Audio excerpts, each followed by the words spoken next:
देश भर में शारदीय नवरात्रों का शुभारंभ हो चुका है। इसके साथ ही देवालयों में अब जयकारों की गुंजन से देवालय गूंज उठे हैं। वहीं बात करें कैथल में कोठी माता मंदिर, जिसका निर्माण कैथल के महाराजा भाई उदय सिंह के द्वारा किया गया। यह बहुत प्राचीन मंदिर है जो शहर के बिल्कुल बीच में स्थित है। बता दें कि कैथल के महाराजा भाई उदय सिंह के द्वारा इसका निर्माण किया गया और नवरात्रों के दिनों में इसमें एक बड़ी भीड़ उमड़कर श्रद्धालुओं की नजर आती है। श्रद्धा और विश्वास का अटूट संगम मंदिर परिसर में देखने को मिलता है। बता दें कि इस नवरात्रे में किस प्रकार से खास रहने वाला है, किस प्रकार से पूजा अर्चना करें, कौन सा वो विधि विधान है, और पूरी चर्चा के लिए बात कर लेते हैं मंदिर के प्रमुख पंडित विनायक भारद्वाज से। देखें इस रिपोर्ट में।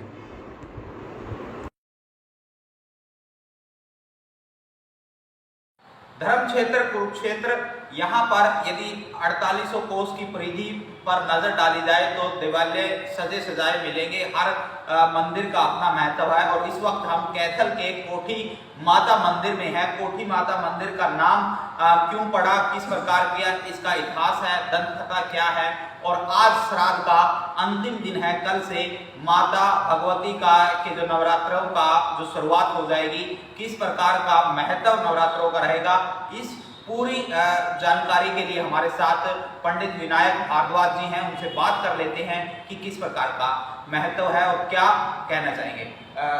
पंडित जी, आपका स्वागत है। देखिए, जैसे पत्रकार महोदय आपने बताया कि हमारी 48 कोस की जो भूमि है उस पर अनेक देवालय हैं, मगर इसमें एक जो कपिस्थल के अंदर जो देवालय हैं, कुरुक्षेत्र कपिस्थल और कलायत, ये सब 48 कोस में आते हैं। जो कपिस्थल के अंदर जो देवालय है उसमें कुछ शक्तिपीठ हैं जो महाभारत काल समय के हैं। महाभारत काल समय में भगवान कृष्ण और अर्जुन ने जो महाभारत कालीन मंदिरों में जो जिसका नाम आता है चर्चिका देवी और चंडी देवी, तो ये जो मंदिर है महाभारत काल समय का मंदिर है, उसका नाम महाभारत काल समय चंडी देवी है, जहाँ भगवान कृष्ण और अर्जुन ने पूजा अर्चना कर अपने अभिलाषा अपने कामों को पूर्ति की। और जो ये जो मंदिर है उस समय में यहाँ पे बड़े बड़े अनुष्ठान, माँ बगलामुखी साधना, अपने युद्ध में विजय प्राप्ति के लिए किए गए, और उसी समय से इस मंदिर का पूजा अर्चना चलती आ रही है। जब हमारे इस भारत में मुगलों का राज हुआ तो पठानों का राज, उन्होंने हमारे मंदिरों को काफ़ी अस्त व्यस्त कर दिया, तो हमारे मंदिर काफ़ी समय तक अस्त व्यस्त रहे। बहुत सारे मंदिरों का इतिहास ऐसा है आज भी हमारे भारत काल के भारत के अंदर जो आज भी दबे हुए हैं, जहाँ पे मस्जिदें बना दी गई और मंदिरों को अस्त व्यस्त उसका सब कुछ खत्म कर दिया गया हमारे धर्म का। तो जो इस मंदिर की बात करें, ये चंडी देवी नाम से मंदिर था महाभारत काल समय। उसके बाद राजा भाई उदय सिंह जो यहाँ पे थे, उनके जो पिता थे उनके स्वप्न में महारानी ने दर्शन दिए और महादर्शन देकर बताया कि बेटा मेरा यहाँ स्थान है, और यहाँ की जो महाराजा ने अगले दिन यहाँ खुदाई करवाई।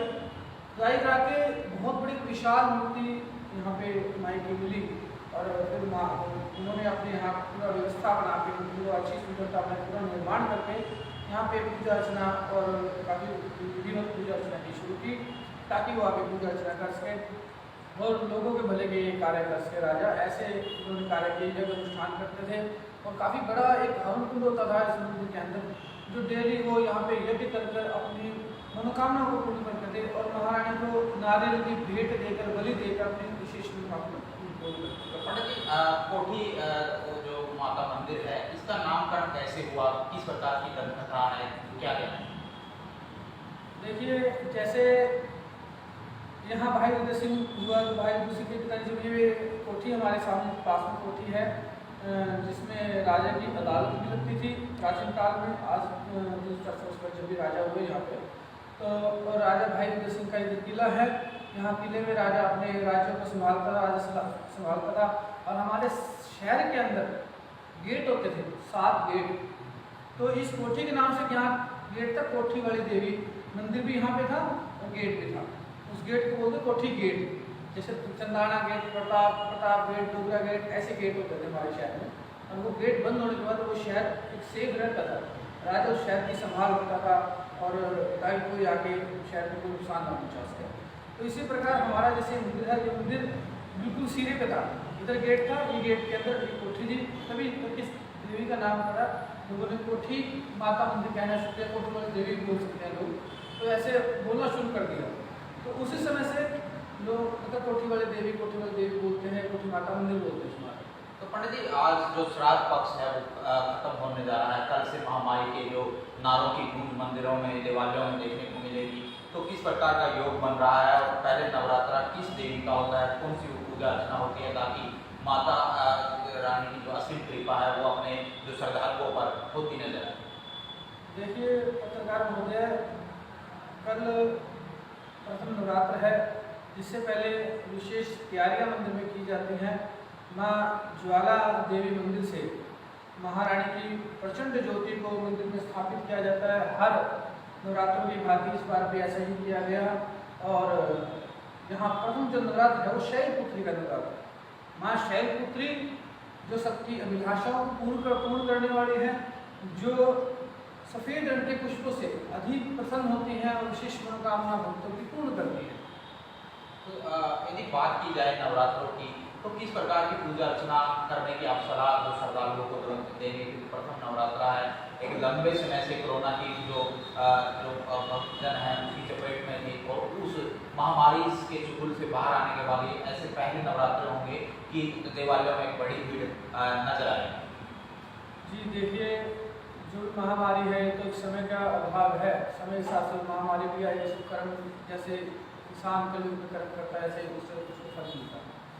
इसी प्रकार हम देखा जाए, ये महामारी का विशेष नवरात्र है, शारद पहली बार नवरात्र है, शारद नवरात्र, और इसमें जो प्रथम नवरात्र है इसमें किस विधि से लोग अपने घर में पूजा अर्चना करें, किस विधि से उपवास रखें ताकि वो जीवन में सुखमय रह सके, अपने कष्टों का निवारण महारानी से कृपा रह सके, उसका आशीर्वाद प्राप्त कर सके। सर्वप्रथम उसमें क्या है कि आप सायकाल अपने घर में जौ ले आए और उसमें प्रातः जौ को मिट्टी और थोड़ा जौ डाल के उसको बो, और उसके ऊपर आप एक कलश स्थापित करें।